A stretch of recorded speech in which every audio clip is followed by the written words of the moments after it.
అందరికీ నమస్కారం. నేను మీ గోపాల్ అయ్యంగార్. 19వ తారీఖు మే నెల నుంచి 24వ తారీఖు మే నెల వరకు మేషరాశి నుంచి మీనరాశి వరకు వార ఫలాలు ఎలా ఉందో ఈరోజు తెలుసుకుందాం. ముఖ్యంగా ఈ వారంలో మనము ఎవరు ఏ నక్షత్రంలో పుడితే వాళ్ళది ఏ రాశి అవుతుందో అనేది ఖచ్చితంగా తెలుసుకుంటాం. దానికి మంత్రాలు ఉంటాయండి, అది కూడా ఖచ్చితంగా చెప్పడం జరుగుతుంది.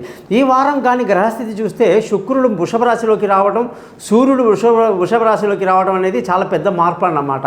ఇకపోతే గ్రహస్థితులు చూసుకుంటే మేషరాశిలో బుధుడు, వృషభ రాశిలో సూర్యుడు, అలాగే గురువు శుక్ర గ్రహాలు ప్రయాణిస్తున్నాయి. అలాగే కేతు కన్యారాశిలో, శని కుంభరాశిలో, రాహు కుజుడు మీనరాశిలో ప్రయాణిస్తున్నారు. చంద్రుడు కన్యా తుల వృశ్చిక రాశిలో ప్రయాణిస్తున్నారు.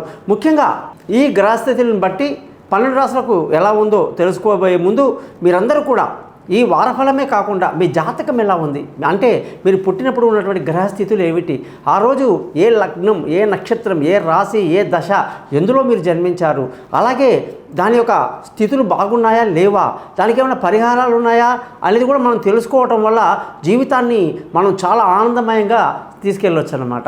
కాబట్టి మీరందరూ మీ date of birth, time of birth, place of బర్త్ని నాకు పైన ఇచ్చిన 3 వాట్సాప్ నెంబర్లో కానీ పంపిస్తే మీ జాతకాలు రెడీ చేసి మీతో ఫోన్లో మాట్లాడి పరిహారాలని చెప్పి జాతకాన్ని మీకు 50 పేజీలు మెయిల్ చేస్తాను.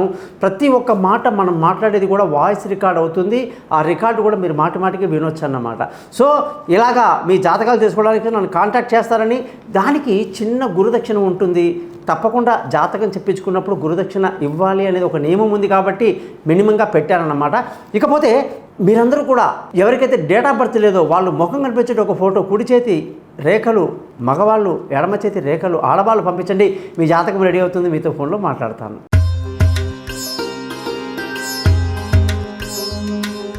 మీనరాశి వాళ్ళకి 19వ తారీఖు మే నుంచి 24 మే వరకు అనేక గ్రహాల యొక్క మార్పులు ఈ రాశి వాళ్ళ మీద ప్రభావం ఎక్కువగా చూపిస్తుంది.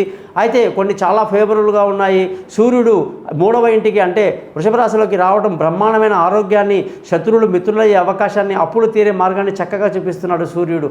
శుక్రుడు తన స్వస్థానంలోకి 3వ ఇంట్లోకి రావడం విపరీతమైన మానసిక ధైర్యాన్ని కలిగించి బంధువులు, స్నేహితులు వాళ్ళ రాక పోక, వీళ్ళ చిన్ననాటి స్నేహితులు కలుసుకోవడం అన్ని ఎక్సలెంట్గా ఉందన్నమాట. ముఖ్యంగా ఈ రాశి వాళ్ళకి ధనస్థానం బాగుంది, కుటుంబ సంతోషం బాగుంది. అయితే లగ్నాధిపతి గురువు ఎప్పుడైతే శత్రుక్షేత్రంలో వృషభ రాశిలో 3వ ఇంట్లో ఉంటే చికాకు, ఎంత అద్భుతమైన ఉన్నా కూడా ఏదో చికాకు ఎప్పుడు మనిషికి. ఇవన్నీ తొలగిపోవాలి అంటే గురు మంత్రాన్ని రోజు 16 సార్లు చదవాలి. ఇక మానసిక ఉల్లాసాన్ని కలిగి ఉండండి. ముఖ్యంగా ధన ఆదాయం బాగుంది అని చెప్పాను. అలాగే విలువైన వస్తువులు, భూములు, వాహనాలు, ఇతరత్ర ఇల్లు కొనడానికి ఎంతో అనుకూలంగా ఉంది. పిల్లల చదువు బాగుంది, విదేశీ యానాలు బాగున్నాయి, తెలివైన నిర్ణయాలు, దూర ప్రయాణాలు బ్రహ్మాండంగా కలిసి వస్తాయి. ఆరోగ్యపరంగా చాలా బాగుందని చెప్పాను. భార్యాభర్తల మధ్య చక్కటి సౌఖ్యత కలిగి సంతోషంగా ఆనందంగా గడుపుతారు. పెళ్లి కాని వాళ్ళకు పెళ్లి కుదురుతుంది, దూరంగా ఉన్న వాళ్ళు కలుసుకుంటారు, పార్ట్నర్షిప్ బాగా కలిసి వస్తుంది. ఆ అదృష్టంగానే చూసుకుంటే మంచి అదృష్టం ఉంది మీ దాంట్లో. అలాగే తండ్రి సహకారం, పెద్దల సహకారం బాగుంది, ధర్మాన్ని పాటిస్తారు, అదృష్టవంతులు అవుతారు. ఉద్యోగంలో ఈ వారం కొంచెం ఇబ్బందికరంగా ఉన్నప్పటికీ జాగ్రత్తగా చేసుకుంటే మీకు ఎటువంటి ఇబ్బంది రాదు. ఇప్పుడు ఉద్యోగాలు మారడానికి తగిన సమయం కాదు. మీ జాతకాలు చూపించుకున్న తర్వాత ఉద్యోగాలు మారాలి. ఇకపోతే వ్యాపారంలో కొంచెం ఖర్చులు అధికంగా ఉండి నష్టాలకు దారితీసే అవకాశాలు లేకపోలేదు. జాగ్రత్తగా ఉండండి, ఖర్చులు మాత్రం అదుపులో ఉంటాయని చెప్పొచ్చు. ఈ రాశి వాళ్ళు ఉత్తరాభాద్ర, పూర్వభాద్ర నక్షత్రంలో 4 పాదము, ఉత్తరాభాద్ర 4 పాదాలు, అలాగే రేవతి 4 పాదాలు ఇందులో ఉంటాయి. కాబట్టి 4వ పాదంలో పుట్టినటువంటి పూర్వభాద్ర నక్షత్రంలో గురువు యొక్క మంత్రాన్ని 16 సార్లు, ఉత్తరాభాద్ర నక్షత్రం వాళ్ళు శని మంత్రాన్ని 19 సార్లు, రేవతి నక్షత్రంలో పుట్టిన వాళ్ళు బుధ మంత్రాన్ని 17 సార్లు చదవండి. సక్సెస్ అనేది మీ యొక్క కేర్ ఆఫ్ అడ్రస్ అవుతుంది. ఇక మీరందరూ కూడా 12 రాశులకు ఎలా ఉంది అని తెలుసుకున్నారు కదా. మీరందరూ నాకు గురుదక్షిణ ఏమిస్తారు? కేవలం thesimple.astrologer.com అనేటువంటి ఈ యూట్యూబ్ ఛానల్ని సబ్స్క్రైబ్ చేయండి. మీ బంధువులకు, స్నేహితులకు నా గురించి తెలియజేయండి. జాతకాల కొరకు నన్ను సంప్రదించండి. మీ యొక్క సమస్య ఏదైనా సరే దానికి నేను పరిష్కారానికి తప్పకుండా ప్రయత్నిస్తాను.